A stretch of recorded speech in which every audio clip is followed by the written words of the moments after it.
The Starlight Express, a play for children of all ages with music by Sir Edward Elgar. This took place at the Kingsway Theatre in London on the 29th of December 1915, and there it ran throughout the Christmas season of 1915-16.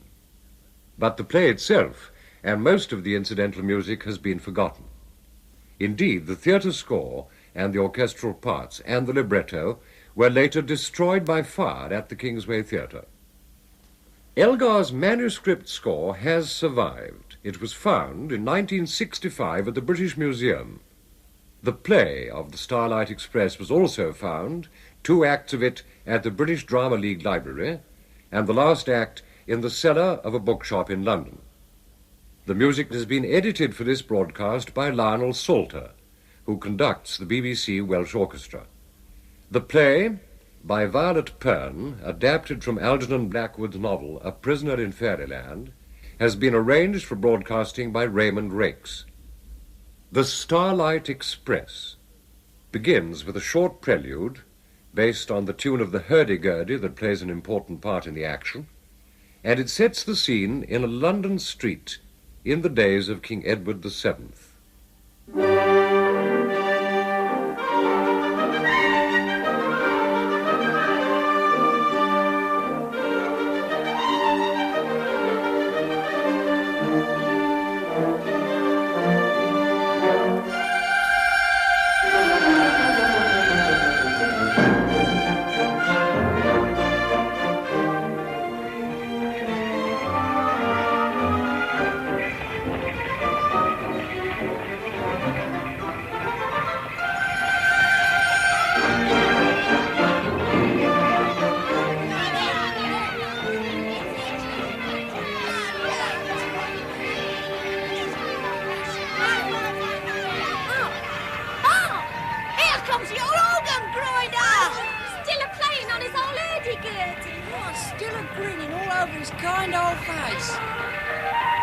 Sing to us, organ grinder. Give us a song.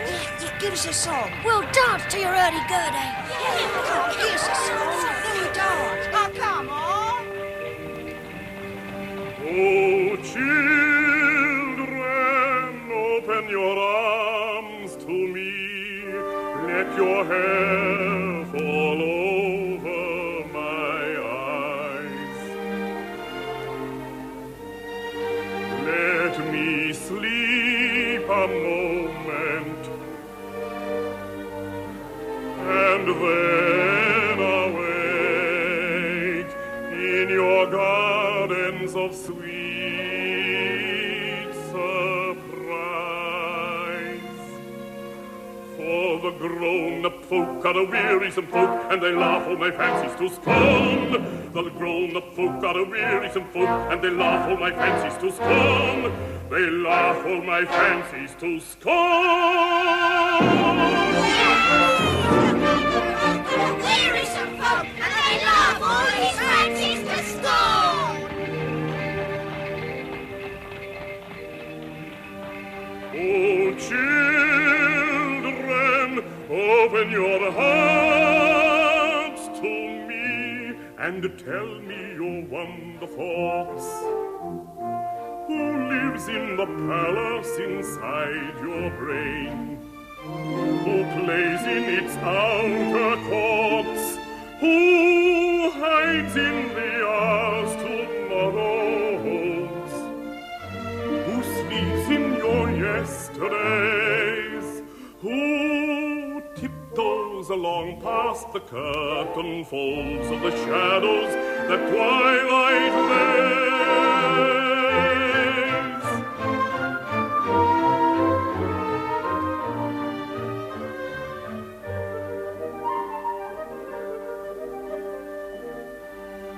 Oh, children,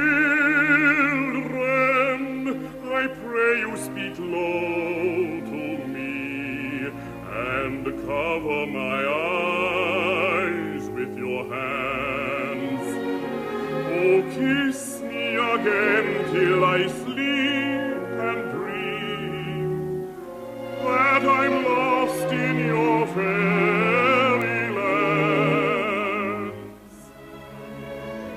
that that I'm lost in your fairylands.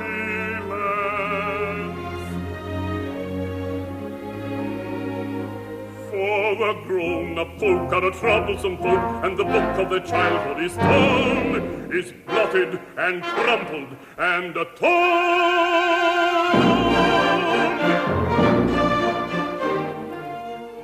But children, this is a tale of one of the grown-up folk who, though he was only a successful businessman who had made a lot of money, remembered the book of his childhood and went back to see if they were still all there. Who are they? Well, listen to my hurdy-gurdy.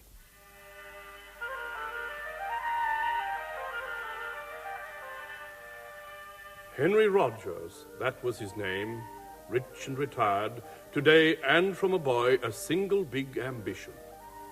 To make enough money to be of use to others, to make the world go round a little more easily. But how to set about it? Perhaps if he went back to Crayfield, the village in Essex where he was born and spent his childhood.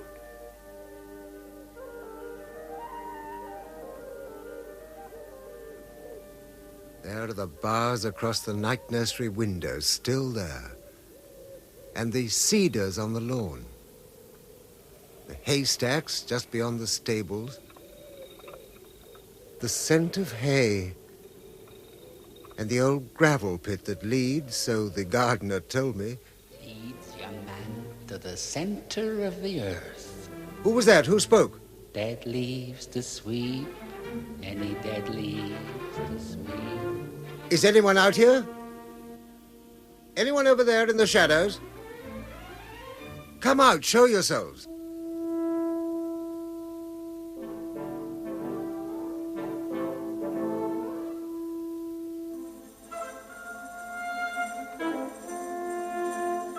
Yes, come back. Come back. Lamplighter, he is here. Yes, Dustman, he is here. I can hear the sprites again. Dustman? Lamplighter?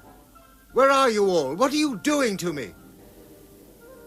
Then suddenly, looming against the field that held the gravel pit, the outline of a third-class railway carriage his father bought as a Christmas present all those years ago.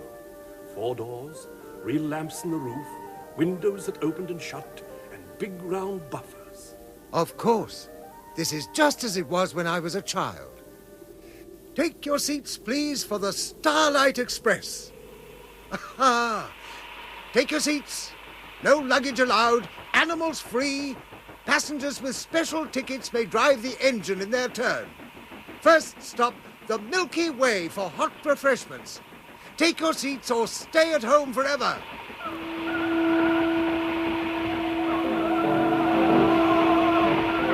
But this is impossible. The multiplication tables have gone wrong. The city has driven me mad. No shareholder of mine would stand such a thing for a minute. Show your tickets.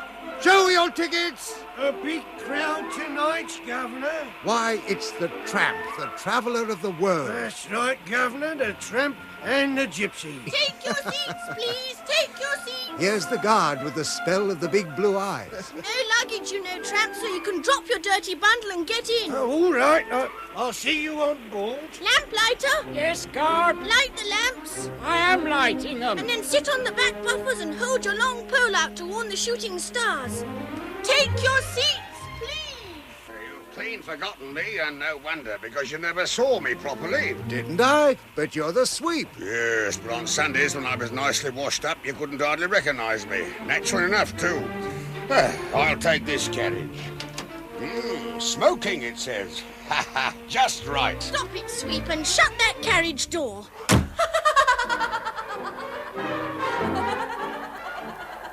Oh, here's the laugher and the haystack woman. She's so enormous she'll never fit in. They're all pushing her, so I'll blow my whistle. Quickly, take your seats. The interfering sun, you know, there's no time to lose. We should be meeting the morning spiders soon, and then it'll be too late. But where are we going? Ask the organ grinder.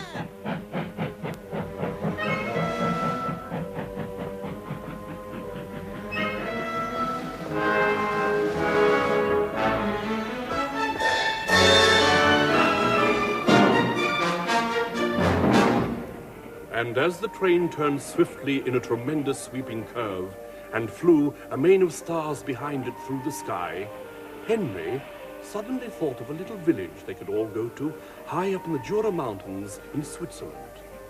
And the name of that little village was Bourcel.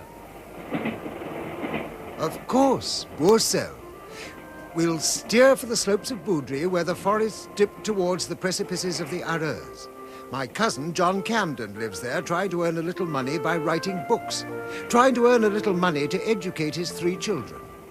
I'll send word to the children to meet me on the Starlight Express.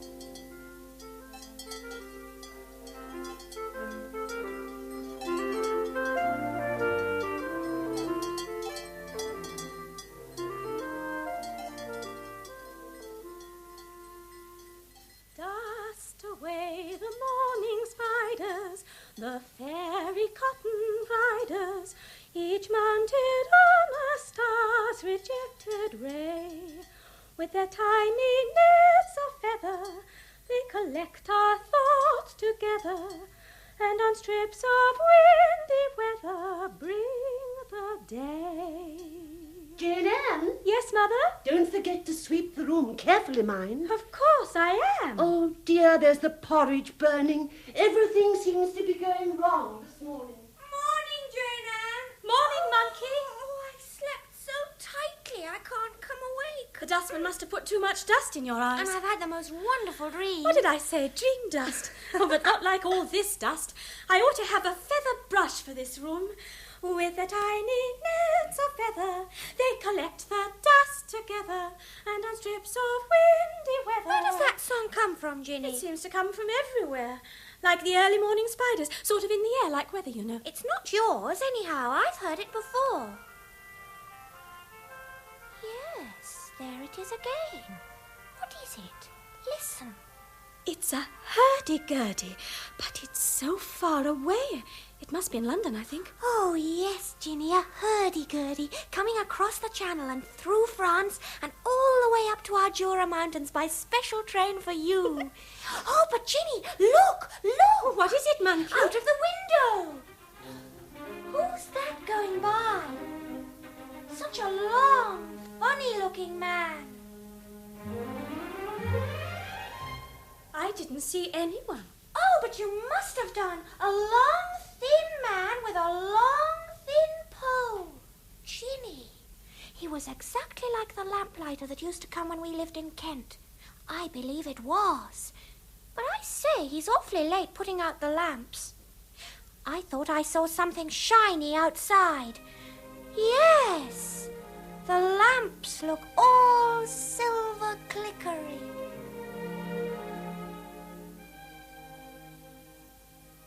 That's how the stars must look when the sun catches them. The sun's an interfering nuisance, I say. Here, Jane Ann, what are you saying? Nothing, Jimbo. Why? Yes, you were. Interfering sun, you said. I say, if you hear things about our secret society, monkeys of mine, I mean, I wish you wouldn't let them out. What's that about Ginny getting out? You must get things straight in here first. Oh, yes, Mother. I know you've done your best, Ginny, but we're in a dreadful muddle. Do tidy things up a bit. All this dust and black specks everywhere. Oh, I know, Mother. We must have the sweep. I can smell soot. Almost as if we were in London. Ginny, I want you, Ginny. Morning, Daddy. What is it, Daddy? Whatever it is, it can wait until after breakfast. I'm just bringing in the porridge, so come along, all of you. I'm stuck again, Ginny. This new book I'm trying to write, it's too big for me. Oh. I can't. I do try, but ideas won't come. It's my mind. It's wumbled. Wumbled, Daddy? Yes, Ginny, you know, not quite worried and not quite jumbled. Oh, you'll feel better after breakfast. Come on, Daddy, come on. That's right. Here's your coffee before it gets cold. Thank you, dear. Any letters? Only one. Oh, I'd better see what it is. Jimbo, you've got egg all over your mouth. Yes, Mother. Then wipe it, darling. Yes. I say, this letter, it's from Cousin Henry. Who's Cousin Henry? Henry Rogers, my cousin. We used to be here in Bourcel together as boys, learning French. He was poor then, but now he's very rich and retired and very kind, and he says he'd like to come here and stay. Oh, but we simply haven't room. He'll have to stay with Madame Jacquet at the pension in the village. Now, listen, children, he sends you a message in his letter. Oh. Please give my love to your children in advance and tell them I shall come out in the Starlight Express. Ooh, Starlight Express. Look. What's that? Sounds like laughter. Yes. Now, that's a good sound. I remember Cousin Henry used to have a splendid laugh when he was a boy. I believe that if he and I could have a good laugh together again, it would clear the way a bit and I might be able to get on. Perhaps he'll help us all to get out. What do you mean, Jane Ann? I don't know. But I just feel that something simply lovely is going to happen any minute. Perhaps Daddy will write the biggest story in the world and everyone will love it. I say. What is it, Jimbo? Such a funny smell, Mummy. Like a hayfield. No, Jimbo, I know what it is. Like earth, you know, after rain. Who's that man outside the window? Oh, where? Dead leaves to sweep. Any dead leaves to sweep? He spoke English. I know. He's a gardener. Oh, why, Ginny, what are you thinking of? There are no gardeners here. There's that strange laughter It's again. only the echo in the mountains. Ah, yes, the echo, but it's coming nearer. Things are beginning to happen. Someone told me they saw a tramp and a gypsy in the village early this morning. A real tramp and a gypsy? Oh, what nonsense. You'll be hearing organ grinders next. Oh, but Mother. We have. Well, anyhow, the tramp and the gypsy were going quickly up towards the forest, so fast, they said, that no one could speak to them. As fast as the lamplighter and the sprite. Hush, Monkey, you're letting everything out. But the sprites are in our Star Society, aren't they? Of course. But, Jimbo, do you think Cousin Henry will know about them? Why should he? Well, he said he was coming on the Starlight Express, didn't he? Yes, but don't rush things. We don't want strangers in. What are you two talking about over there? Only about this Cousin Henry. Oh, well, he won't be here till tomorrow evening at the earliest, so you can all just help me clear up this room. Yes, Mother. But I want Ginny to help me with all my papers. They're in such a mess. Then Jimbo and Monkey must help me for once. Ginny can't do everything. Oh, yes, I can, Mother. I'm a busy Come master. on, you two lazy. Yes, Mother.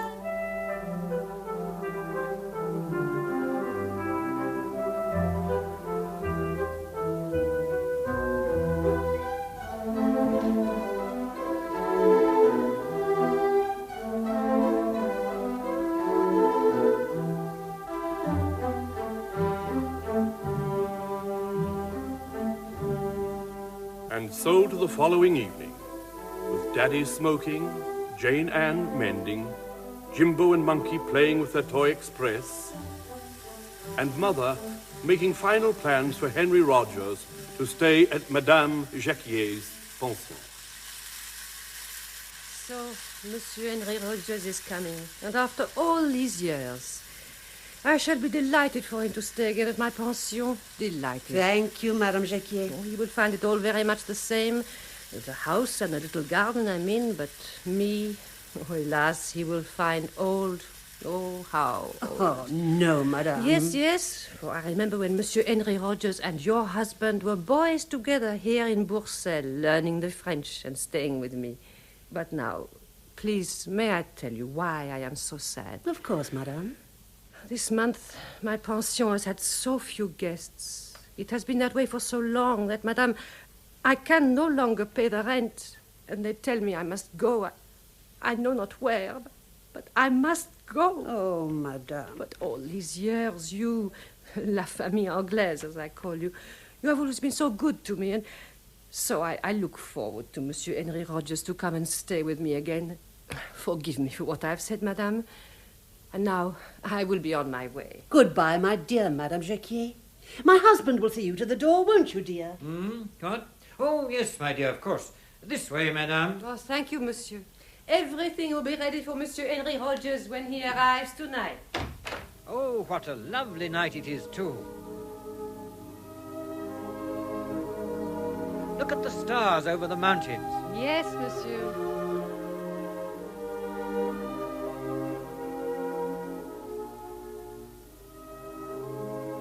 Good night, madame. Good night, monsieur.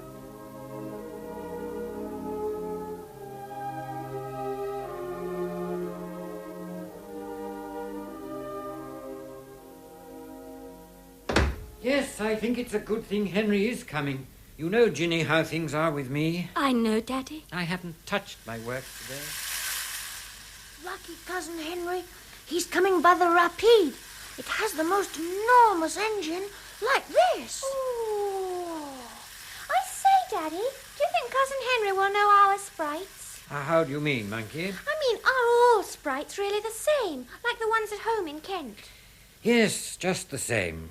Don't you remember how we used to see them over the garden wall, hiding in the dusk and the shadows? Were they all the organ grinder's family? You said, Daddy, they all came out of a hole in the sky in an express train. Yes, you must ask Cousin Henry. He knows all about them, I expect. If we go on talking about them, we shall be simply letting them loose all over the place. Well, they are, aren't they? And I shall ask Cousin Henry about them the moment he comes in. Oh, I wish he'd be quick. I simply hate waiting. Tell us a story, please, Daddy, to make the time pass quicker. Go on. Mummy's asleep in her chair. A star story, please, Daddy. Star story, Ginny? Yes.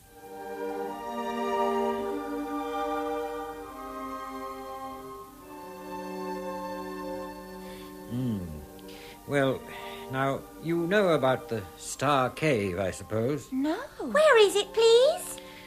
Star caves are places where unused starlight gathers. There are numbers of them about the world. The one I know is not far from the slopes of Boudry over there, where the forests dip towards the precipices of the Aureuse. Tell us more exactly, please. Star rays, you know, are visible in the sky on their way to us, but once they touch the earth, they seem to disappear and go out like a candle. They really go into their star caves and... And what? Oh, don't get muddled up, Daddy. You've hardly begun yet. Well, it all collects in there, and by walking through it, you can get all covered with it and come out again all soft, shiny. Soft, shiny? What's that? Well, it sticks to you, soft and shiny, so that you feel inclined to stick to other people and understand them. That's called sympathy. Sympathy? Yes, that's it. When the star rays soak into you, you feel you must do things for other people. Couldn't we go to the Star Cave now?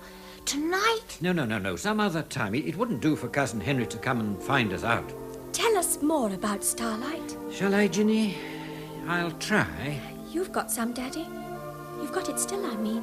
Yes, a little perhaps, but only a very little. Not enough to clear the way. But suppose you had lots and lots. Then, Jimbo, there's no knowing what you might do. Something for everybody in the world.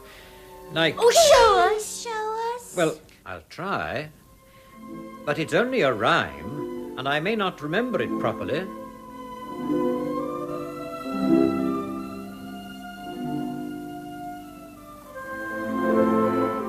Starlight runs along into my mind and rolls into a ball of golden silk, a little skein of tangled glory, and when I want to get it out again, to weave the pattern of a verse or story, it must unwind.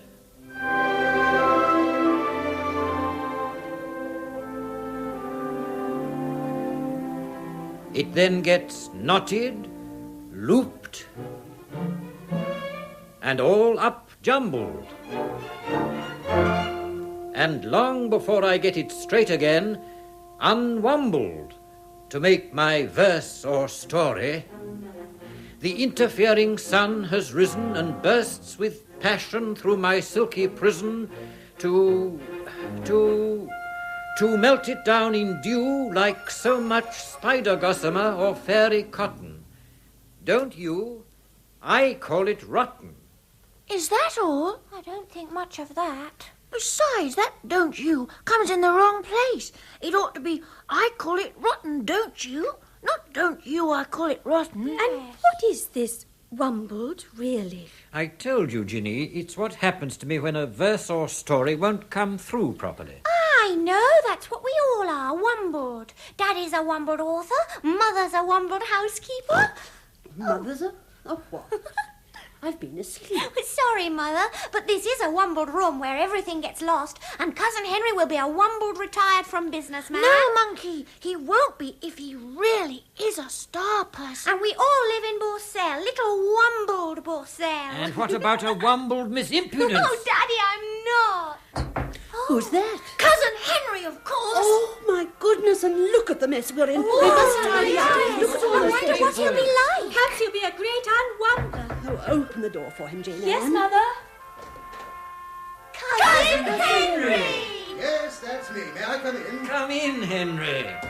John Camden, how do you do? Henry Rogers, it makes me feel like a boy to see you again. I feel as if I'd come back to boyhood, too. It's first rate to be here. Is this your wife? How do you do? How do you do, Cousin Henry? I hope you'll be very comfortable with us. The children have been looking forward to seeing you. How many are there? Dozens? Well, this is Jane Ann. How do you do? I hope you've had a pleasant journey, Mr. Cousin Henry. Charming, thank you, Miss Camden. Oh, isn't she polite? I'm Monkey, you know, and... I might have guessed it. And this is my youngest lad. We call him Jimbo. How do you do, Jimbo?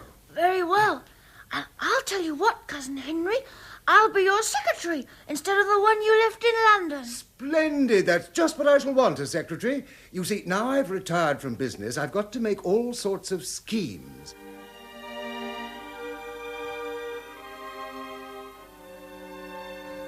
I say, look out of your window. What jolly stars you have here. They're like diamonds. A perfect network of them high above the Alps. There's Orion, and there are the Pleiades, too, so clear and close. They are my favourites. The Pleiades are my special constellation. So you've got a special constellation, have you, Jane Ann? I had one, too, as a boy. Orion was mine. Then we're real first cousins. Yes, born under the same star, nearly. Cousin Henry? Yes, Mrs. Camden. We're so full up here. We fixed for you to sleep at Madame Jacquier's pension. Back there after all these years? Yes, but I expect you'd like some supper here first. Thank you. Please, Mother, may I help you to get it for Mr. Cousin Henry? Of course you may, Ginny. Come along with me and we'll see what we can find. Yes, Thank all right, you Mother. both so much. Look here, Henry. I'll just take this bag of yours across to the pension and see that your room's all right. And while I'm doing that, would you like to stay and chat with the children? Well, yes, if you're sure I'm not giving you a lot of trouble taking my bag. Not a bit. Only look out once Monkey and Jimbo get hold of you. I will.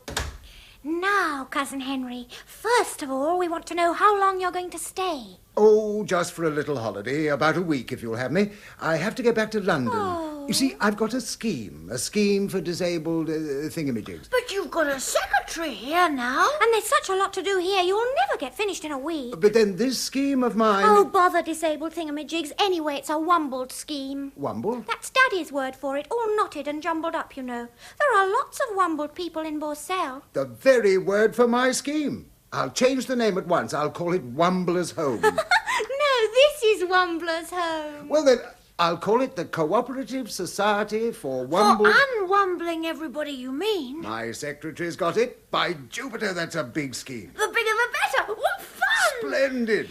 I say, Jimbo, let's tell him now, shall we? All right, let's.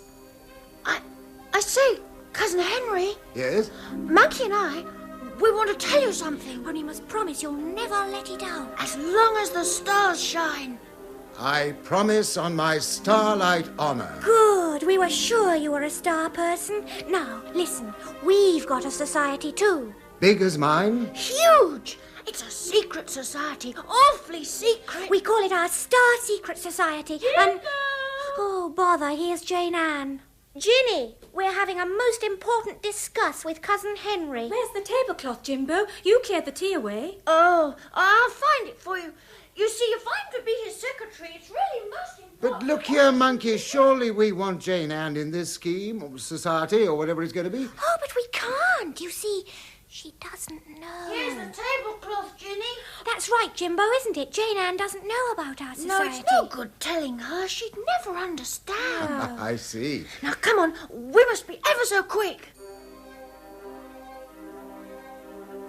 Say after me, Cousin Henry. Yes? All the rules I swear to keep. All the rules I swear to keep. When awake or when asleep. When awake or when asleep. None can tell what I'm about. None can tell what I'm about. For when I'm in, I'm also out. For when I'm in, I'm also out. Now you're a full member of the SSS. The Star Secret Society. Then we'd better join up, your society and my scheme. Yes, do let's. Now it's the... It's the Star Secret Society for Unwumblers. The whole world. Now, Cousin Henry, we haven't told you half yet. It's this.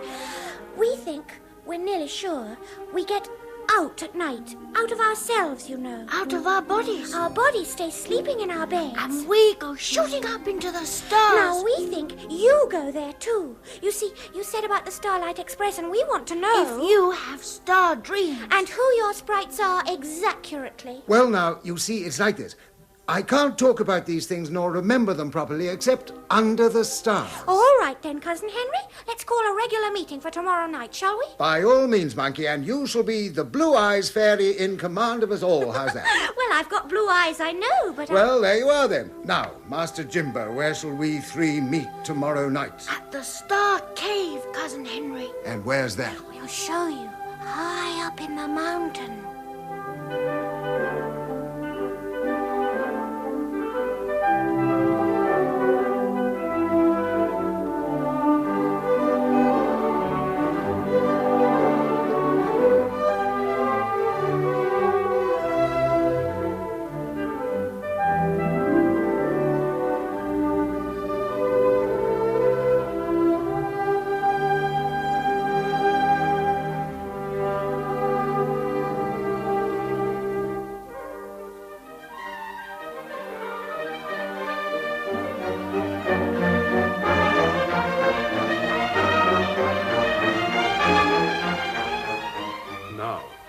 Before the three of them visit the Star Cave, perhaps you'd like the old organ grinder to give you his song of the Blue Eyes Fairy. There's a fairy that hides in the beautiful eyes of the children who treat her well. In the little round hole where the eyeball lies, she weaves a magical spell. She is awfully tiny and shy to the sight, but her magic's past believing, for she fills you with light and with laughter. It's the spell of her own sweet weaving.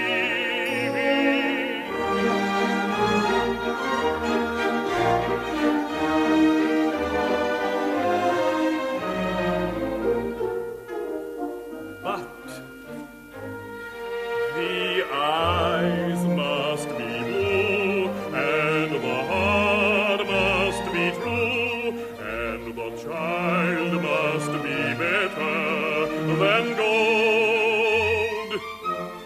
And then if you let her, the quicker the better. She'll make you forget that you're old.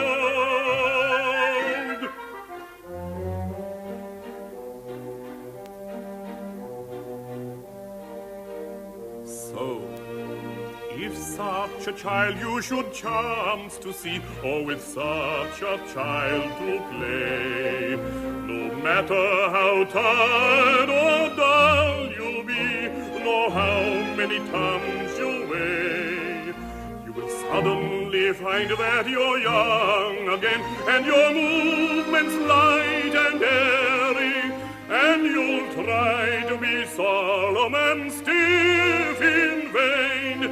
It's the spell of the Blue Eyes Fairy.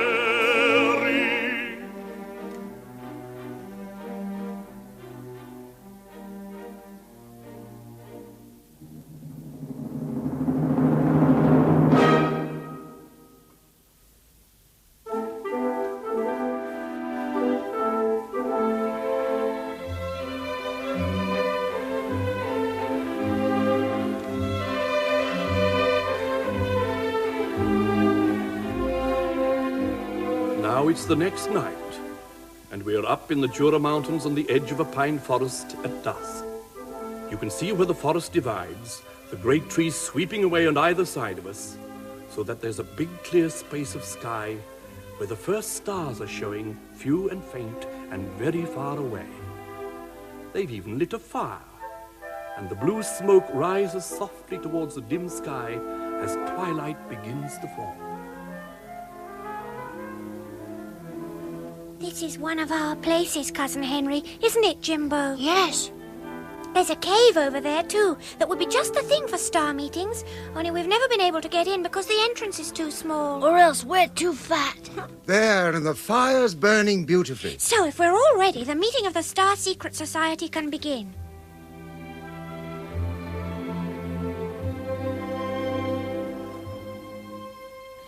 Now, Cousin Henry, tell us all about everything.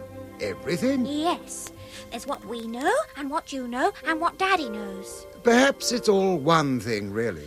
Daddy told us that there's a cave where all the lost starlight collects. A star cave. Yes, I think there is. Perhaps you thought it through to Daddy. He said it seemed to come into him from somewhere. That's it. Thought transference. The stars caught my idea and sent it on. They flash our thoughts all over the universe. Then what I think is known like that all over the place. Of course. It's thinking that makes things happen and come alive, you know, like the sprites. But how do the sprites get here, Cousin Henry? In a train, of course. The rapid? Much, much quicker than that. Oh, what? Be quick. The Starlight Express. Where is it now? May I drive it with you? How fast does it go? Well, it's a train of light, sort of comet. You've seen comets, haven't you? Oh, yes. And it travels as quickly as thought. Well, I'll drive. But who are the passengers? Why, the sprites, of course. You mean the dustman and the sweep and the gypsy and the tramp? The head gardener and the lamplighter and the organ grinder? Yes, and the laugher and the woman of the haystack. You see, they're all practiced unwumblers and carry the stardust all over the world. They ought to be here at our meeting. Oh, Cousin Henry, I do believe they're hiding just round the corner. They're always hiding just round the corner. But when they begin to peep out, well, then things begin to happen, you know.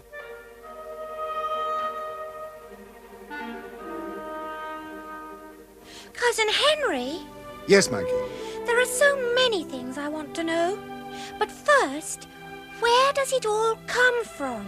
The starlight, stardust, whatever it is. In the first place, it comes from one big star that the world only sees now and then when a new supply is needed for the others. Can we see it? Oh, yes. Everyone sees it who looks for it, sooner or later. There are an awful lot of people looking for it now. What do the other stars do? Some of them help to send the starlight earthwards. Others, like the Pleiades up there now. See them? Yes. They store it up for the time when it's specially wanted. Why the Pleiades more than the others? The Pleiades were maidens once on Earth, so they know how much the world wants starlight. Orion the giant chased them for their beauty, and the gods tossed them up among the stars so that everybody should see their beauty always. But Orion never gave up. He hunts them still, always half an hour behind them. You can see his splendid head and shoulders tilting above the horizon, never, never resting, and his hungry arms stretched out across the sky. Yes, yes, that's it. Only really, you know, he has caught them up because their beauty is in his heart.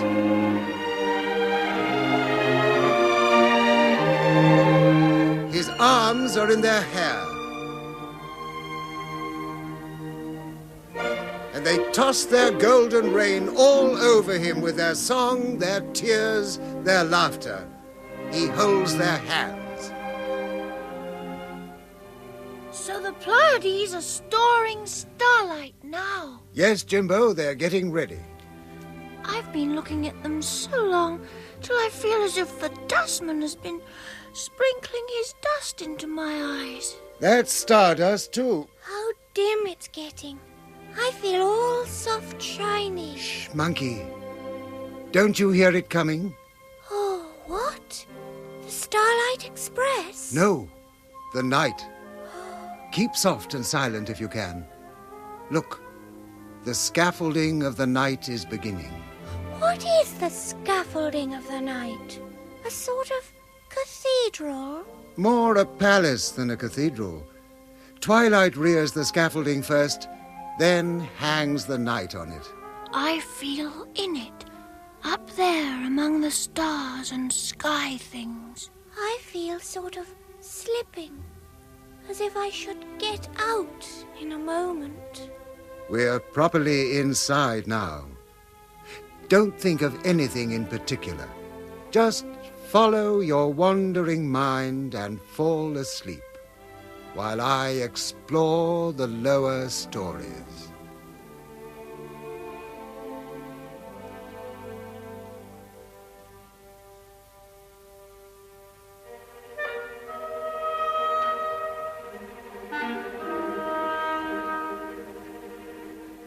In your dreams, do you hear the sprite calls? We're all blue shadowy now. Even the busy dustman hurrying through the skies, the kind old dustman coming to your eyes, he's off to gather stardust for your dreams. The sun has gone. The tide of stars is setting on one way. The Pleiades call softly to Orion, as nightly they have called these million years. The children lie asleep. Now let them out. And overhearing we waft the fairy call into your dreams, that you may swim upon that tide of gold, and listening in your hearts just overhear that deep, tremendous thunder signaling reply. All's well, Orion answering the Pleiades.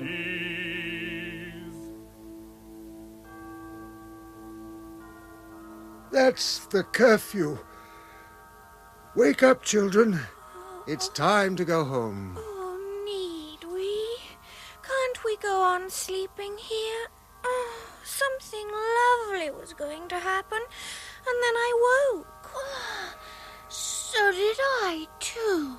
But in bed you'll sleep ever so much more tightly. I shall come back here the very minute I'm asleep. I know I shall. Oh, Cousin Henry, will you promise me you'll sleep very tightly too and get out of yourself, I mean? And will you take the Starlight Express with us as soon as the moon is high enough to cast a shadow? Yes, Cousin Henry, promise you will. I promise by the Pleiades and all the other stars.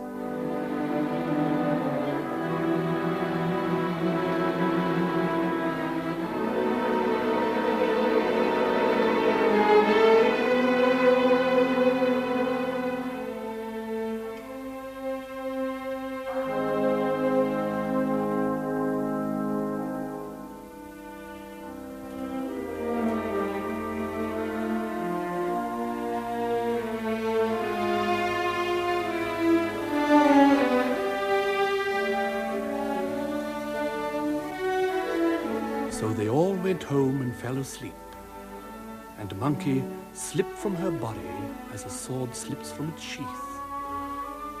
Her body went on breathing on the bed, the turned-up nose above the sheet, but Monkey herself stood softly shining at the entrance to the cave, and there was Jimbo beside her, a little startled and strayed.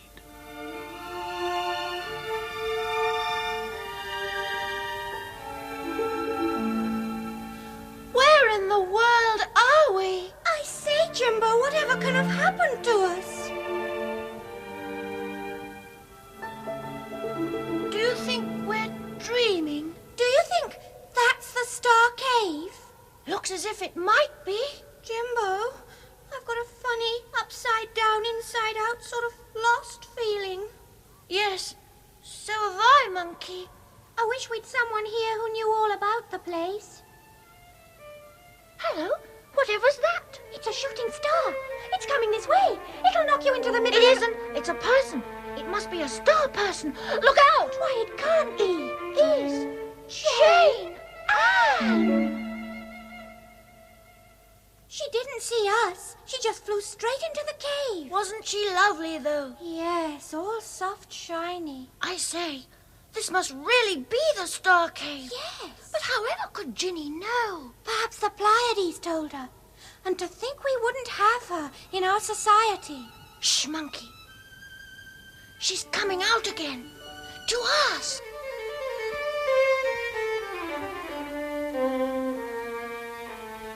I knew you'd get here someday. I'm collecting stardust for Mother and Daddy. Ginny, what is this place exactly? Are we all dreaming? Are our everyday bodies lying in bed and asleep? Of course. We're out. Out of ourselves, you know. Out?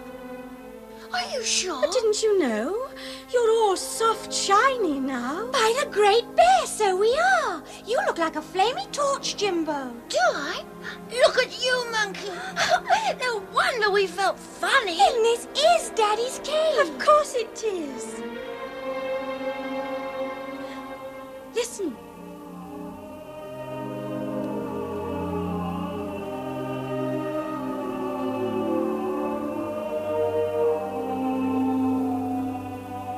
I can only hear a sort of half-crying sound, far, far away. It's the Wumbled people crying out for stardust. We've got to get it for them, and quickly. But how do we get into that cave? Through that narrow crack? I wish I wasn't such a round ball. Don't worry. The sprites will show you the way when they come in the Starlight Express. It's due directly. Just think and wish. You'll be in before you know what's happened. Now I must be off, or that interfering old sun will catch me. Goodbye. She's gone. I say, now what's happening? It's growing lighter. Something's up. Oh! Oh, Monkey, hold tight to me. What can it be? It's coming. It's coming. It is. It must be. The Starlight Express. It's like a comet with a great tail of light. But it's a train, really.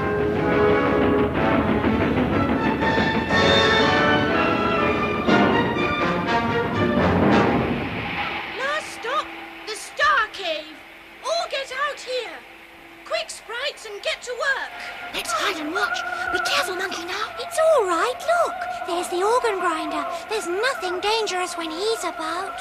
Oh, and look, it's the dear, dirty old sweep. Here he comes in a cloud of black dust. I'll mix their smoke with hope and mystery, till they see dreams and faces in their fires.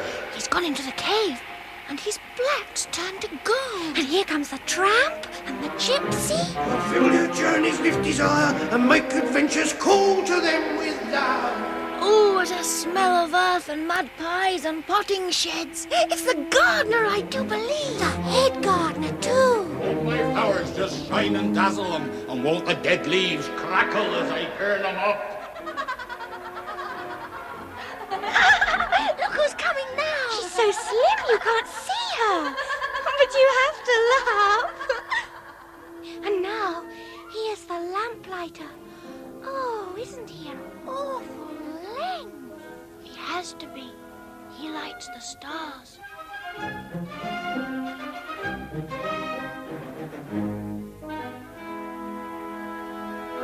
I set the heart on fire and light the eyes, for when I light a lamp it burns forever. All the rest of the sprites are going in. There's the dustman and the haystack woman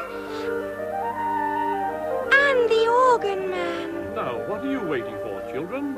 Jimbo and I, we're waiting for Cousin Henry. We shall never get into the Star Cave without him. Well, here he comes now. Good evening, Cousin Henry. Good evening, organ man. Look, Monkey, Cousin Henry's all soft shiny too. Sorry, children, I was delayed. But you see, I was so excited I couldn't get to sleep. And until I got to sleep, I couldn't get out, could I? Now, come along, we haven't a minute to spare. Will you really take us in now, you great unwumbler? Yes, now I really will. Look, Cousin Henry, the stars are nearer and brighter. Just you wait, Jimbo, till we come out again. Now, you ready? Think hard and wish for all you're worth. And in we go!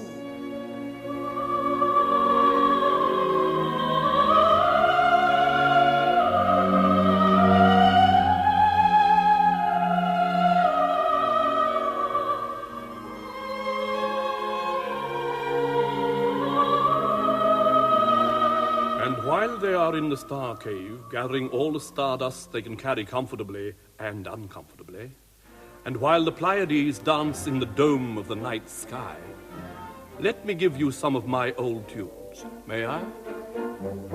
My old tunes are rather broken, and they come from far away, bringing just a little token of the long-forgotten day. When the children came to listen, t'other side of the garden fence, and my heart leaped out of prison at the gift of 7 pence.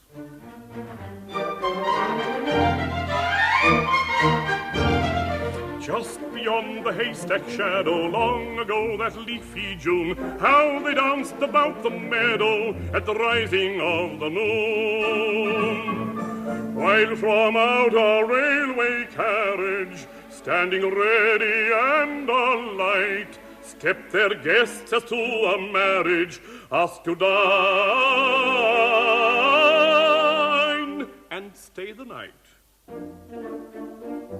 Sweep and laughter danced together, and a man who had a lamp capered lightly as a feather with a lazy-looking tramp.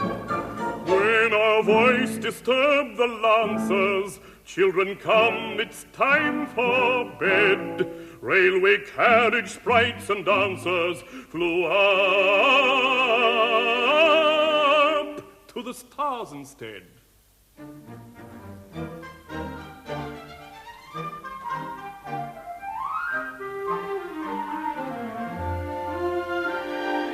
Now I am a constellation free from every earthly care, laying nightly at my station for the big and little bear. But my tunes are still entrancing as went night in leafy June, when I caught the children dancing with the sprites beneath the moon.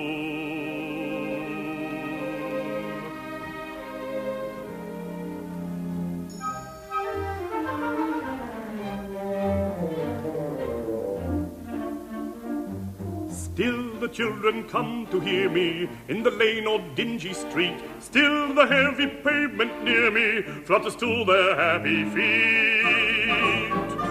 For my tunes are ne'er forgotten, and they bring the scent of musk.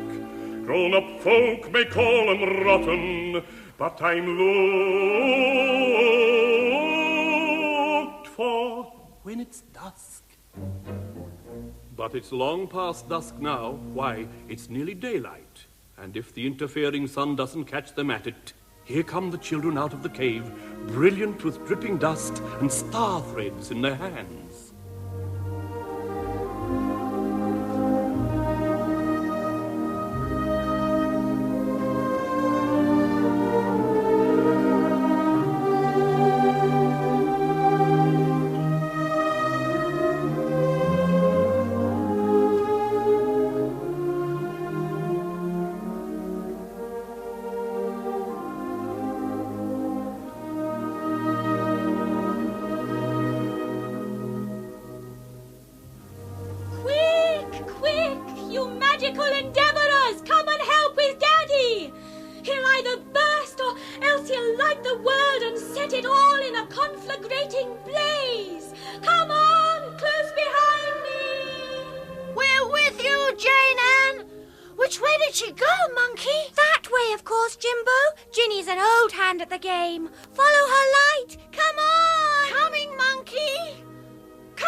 I just dropped a nugget of solid starlight in at Madame Jurquier's window, and if she calls at the bank tomorrow... Oh, Cousin Henry. It's all part of my scheme. She wants lighting up, that's all. Yes, and so does Daddy. Come on, Cousin Henry. Come in.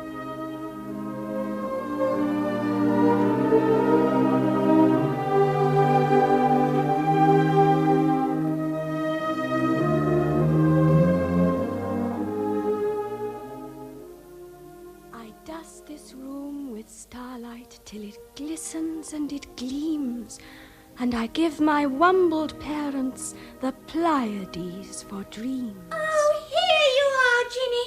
I can never catch you up. Oh, it's only practice. I'm here every night like an automatical delivery the moment the stars are alight. Here comes Cousin Henry and Jimbo. Here we are. Now we must be quick and very quiet. Your daddy's the important thing tonight, isn't he, Jane Eyre? Oh, yes, that's right. It's splendid to have you to help, Cousin Henry. I've tried and I've tried to disentangle him, but no good so far. Now you're here, we'll all do it together. Look, he's asleep in the bed. Shh. With his papers and his pencils and his books all any old how. Shall we start at his head? That's what sticks. No, you wumbled disorganizations. We must disentangle him. Disentangle. Get his threads all loose and easy. Untie the knots and sort the colours out. I know. Let's call the sprites to help us. They're all about. You hear them? Come in, sprites. Oh, stars shine brightly. He's sleeping tightly. His patterns pouring through. Oh, sprites, come swiftly, unwambled gently. The world has need of you. Here we are, straight from the Pleiades. Hello, tramp and gypsy. We've had special orders straight from high headquarters. Lamplighter. Biggest job we've known for many years. Gardener, sweep and dustman. This is something glorious. Rollicking, uproarious. Worth a century of dust and tears. Thank you, dustman. Now all of you, please untwist these knots for us and turn the tangle into a design. Sing for him, Laugher. He'll listen to your song. Listen to my song and understand that exile overlong from Fairyland. The weary world has rather lost its way.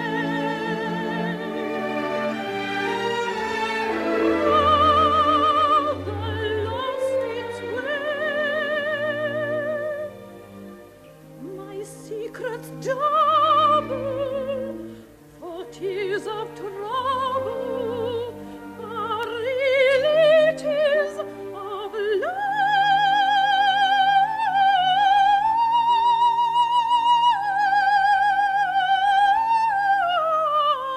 laughter gone astray.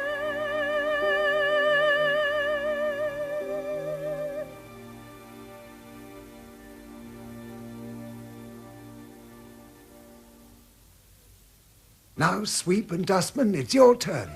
I've gathered the dust. Now I go, throwing all the blacks in the rubbish heap over the edge of the world. Now, Gardener, you. I've swept him clear. No dead leaves blowing loose now. Then come and light him, Lamplighter. Yes, I'll give him of my fire that burns forever.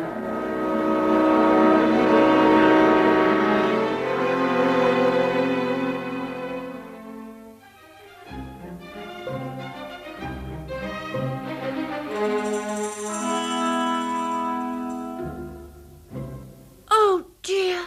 They've all gone. It must have been very important for all those sprites to come and work for us like that. Don't you think so, Cousin Henry? Yes, and they've cleared his tangle, you see, and given just what he needed. The sun! Look out! The interfering sun! The sun already. I call it rotten. I shan't go back. I won't. Oh, but we must. The light hurts my eyes and I'm bumping into furniture and I've got to make the porridge before you go to school. I don't want to go back either, Cousin Henry. I know, Jimbo, but Ginny's gone already. So she has. And if you don't follow her, and you too, Monkey, you'll get morning spiders in your hair. Oh, come on, Monkey, quick before Fairy Cotton gets into your mouth. I'm with you, Jimbo. Are you coming, Cousin Henry? I am. I'm all melting down in dew. We shall meet the morning spiders, the fairy cotton riders. Each mountain, each mountain on a star's rejected ray. With a tiny nest of feather, they collect our thoughts together, and on strips of windy weather bring the day. The day. The day.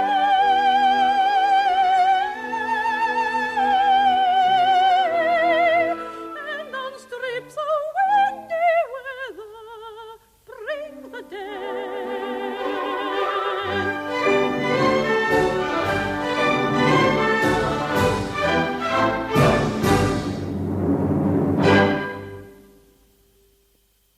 Dandelions, daffodils, sheets of yellow roses, goldenrod and marigold, buttercups for Morning, Ginny. posies. Good morning, Mother. Have you been out gathering all those flowers? Why, they're all yellow ones. Yes, all yellow. They're my starshine flowers. They've been out all night soaking up star rays. You look as bright as the morning star yourself, my pet. I feel it too. And how tidy you've made the room look. Quite different. Thank you, Ginny. But I haven't done much. It's done itself somehow. That's funny, Ginny. I've been up since sunrise and done such a lot too, and it was just as if things seemed to do themselves and everything came right. Morning, Ah, you're up early too. Morning. Morning, my darling. Listen. There's that organ grinder again. Everything's always exciting when he comes along. Oh, it's only Cousin Henry. Yes, it's only me. What did you think it was? Good morning, everyone. Good morning. I've been out for hours up in the forest having a big think. My scheme, you know. For disabled thingamajigs, it was a wumbled scheme. For cheeky meteors, for catching them and harnessing them like that. Oh, Cousin Henry. Oh, look, Cousin Henry. Here's your Madame Jacquier. She must have followed you here. Not coming here. Hide me somewhere, quick. Look at Cousin Henry trying to hide behind a haystack. I hope it's not me you're referring to. Cousin Henry, come out from behind me. Ah, bonjour, Madame Jacquier. Where is Monsieur Henry Rogers? Oh, forgive me, madame, but thanks to Monsieur Henry, my life has turned starry happy in a night. I was afraid you'd think it unwarrantable interference. Oh, it is a loan, of course, a loan. It's a present. Oh. For all the kindness you've showed my cousins here. Oh, but monsieur, you must have known how much I was in debt before. What shall I say? Say no more, but just keep this secret amongst ourselves. Oh, and Madame, will you all join me tonight at a little picnic up in the mountains near a cave I want to show you? Oh, I shall be so pleased. Are we all invited, did you say, Cousin Henry? All. When the moon is high enough to cast a shadow. Let me do the food. I will go and prepare it now. Thank you, Madame, but really you've got plenty of time. Oh, not for the picnic that I will prepare for you. And don't forget, you must bring Daddy along with you, too. Oh, Cousin Henry, do you think he'll come? He's so terribly busy with his book, and it's not going right, you know. Not at all right. He'll want to stay at home and work. I know he will. Then you know nothing of the sort. Daddy! Daddy! Yes, I thought that would give you a surprise. I've been listening, and I am coming tonight.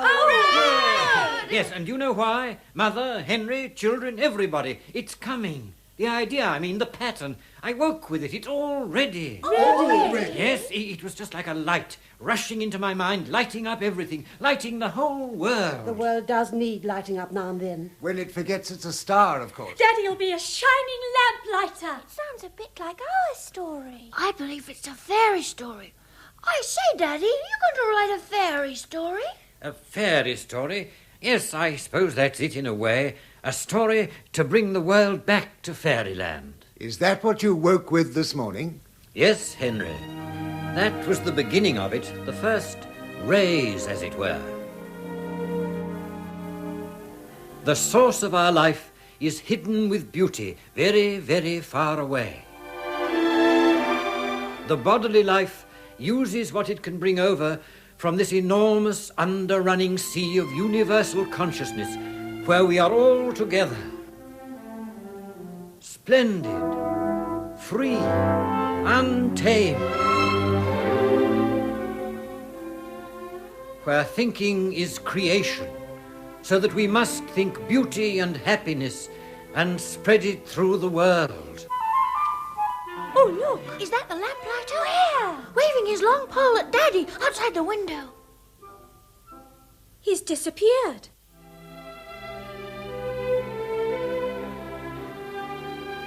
It's not a new idea, of course. No, nothing's new. It's all there all the time. Only we have to find it. And I am finding it, Henry. I know you are. Do you feel it coming too a little, my dear? Yes, I feel lighter, nearer the stars. Just wait until the picnic tonight. Then you really will feel nearer the stars. I say, Jimbo, do you think Daddy's in our society now? I mean, do you think he's got a star somewhere? Yes, Monkey. Suppose we help him find it this very night. I say, Jane Ann. Yes? Shh. We believe Daddy will get out with us tonight and visit the Star Cave. And I say, Jenny, do you think Daddy has got a star? Well, if he has, I wonder if it has anything to do with the star we have on top of the Christmas tree. No, of course not. Oh, I wonder. Yes, I wonder too.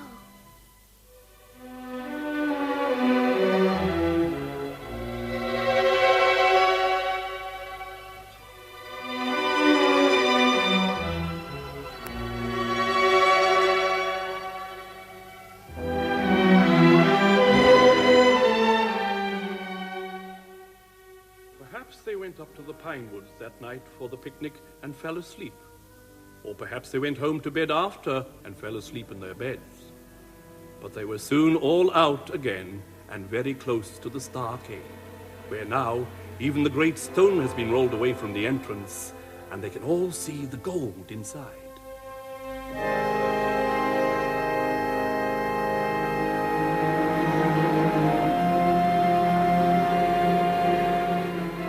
Already the sprites are loading up with stardust, for others, remember, not for themselves. And this is how they do it. Send it down in action, scatter it in thought, sympathy and kindness, bring the whole world out. Sow it, plant it, millions want it, half the world is crying in its sleep. This is a special night, Cousin Henry. Is it, Jimbo? Yes. You see, Cousin Henry, Daddy's out for the first time, for one thing. And there's a feel of chronic expectancy in the air. You feel it, Ginny, as well? That's got something to do with Daddy, too. Yes, but what does it all mean? I think he's going to be a universal purpose. He'll be so shiny. He'll simply sow stars after tonight. All over the world, you'll see, Cousin Henry. Everything does seem to be expecting him. There's more than that, and it isn't only Daddy. Yes. I've never known a night like this before. No, but the stars have. And there's something wonderful coming awfully soon. It's coming tonight. The sprites know it. They're working like steam engines. And look at your little stars, Ginny. What? My Pleiades? Yes, look how near they are. I wish they'd tell us what is going to happen. I feel all Christmassy. I'd do anything for anybody. So would I. I wish I were a very fast train. I'd bring everybody rushing in. Just think your best and hardest. That'll do it. Oh, I say, here is everybody. It's Madame Jacquier. Come and help, Madame. We've been expecting you. Everybody's constellating tonight. Oh, ciel, what is it? Lights the forest, the world. It shines all over like a star tonight. And we are all in it, Madame. Come and help us get more stardust. Tons and tons. For everybody, madame. Oh, yes, I must have heaps and heaps. I will give to all the village of Bruxelles. Here comes the sweep and the laugher. Such a tremendously busy sweep, catching the world when it's all asleep. Look, here comes a simply tremendous thing. Oh, can it be? The world, perhaps. It's round enough. No, it's Mother. Then Daddy can't be far behind. Oh, children, there you are. I've been blown here. I feel so light and soft, shiny. Where am I? You're out, Mother. And this is Daddy's star cave. It's what I've been looking for all my life. I feel so happy. Daddy, isn't he here? He's coming in a moment. And then when everybody's out and Daddy's here, the tremendous thing we all expect will happen. Come and help us work, collecting stardust. It's all wanted, Mother, and we shall all be infinite illuminators. Send it down in action, scatter it in thought, sympathy and stardust, bring the whole world out.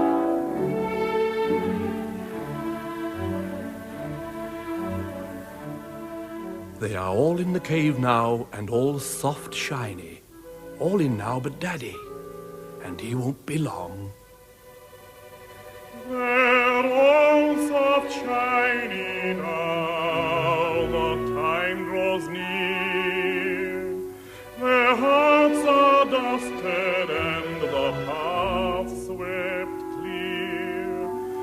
A tide of stars is setting on one way.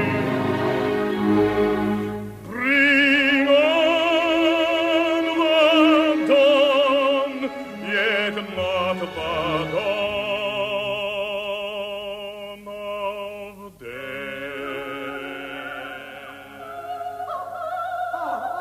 Look! Look! The sprites see someone coming! It's Daddy! Daddy! Daddy! At last you're really out! You all have led me to this perfect night, and if I'm shining now, you brought me here. You swept the entrances divinely clear. You showed the way. You set me first alight. I only followed half unawares.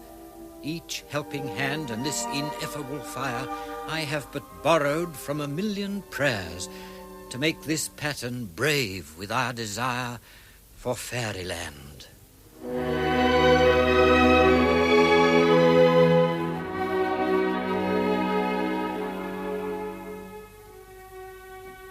Look with me to the horizon.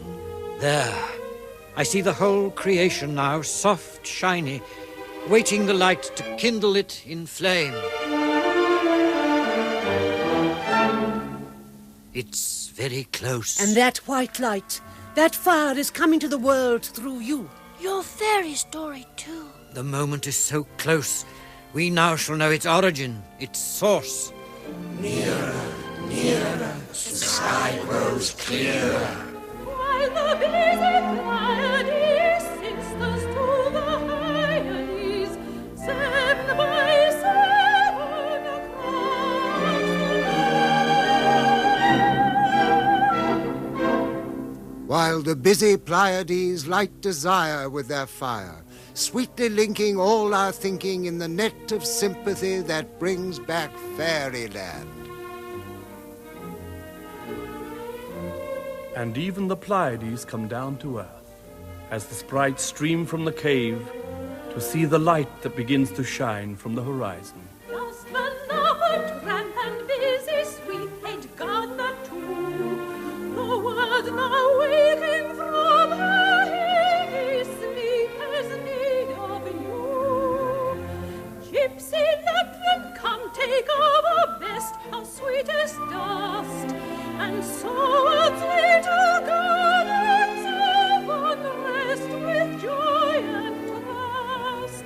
For every hour, a golden flower. For every hour, a golden flower.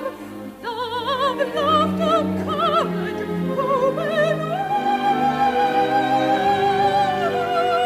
Hearts must be soft, shining rest.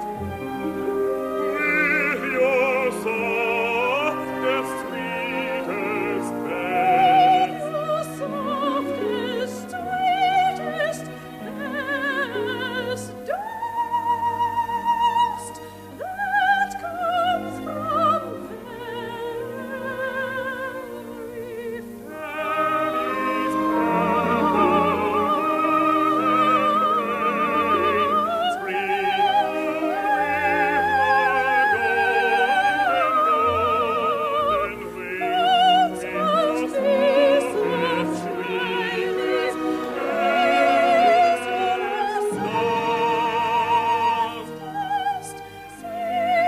sweetest golden dust for rising of the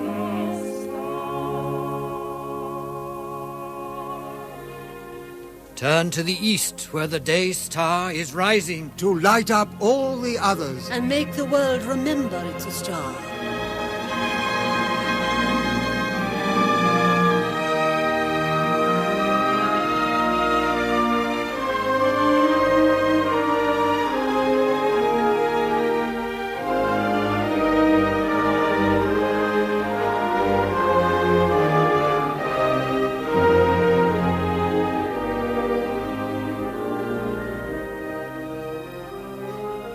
A bright star rises over the edge of the world. It lights the firmament from sky to sky. The source of my great light. It rose first when a child was born. The children's star.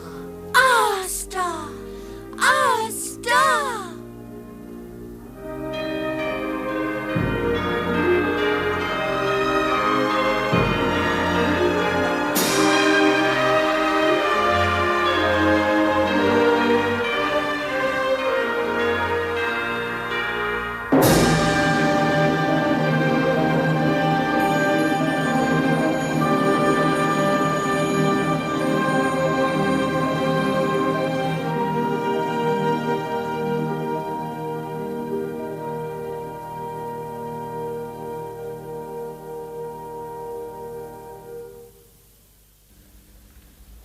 That was the Starlight Express, a fantasy for children of all ages, with music by Edward Elgar. It was a revival, after more than 50 years, of a play based by Violet Pearn on the novel A Prisoner in Fairyland by Algernon Blackwood. It was arranged for broadcasting and produced by Raymond Raikes. The Elgar music, his opus number 78, was played by the BBC Welsh Orchestra, conducted by Lionel Salter, who also edited Elgar's original manuscript score.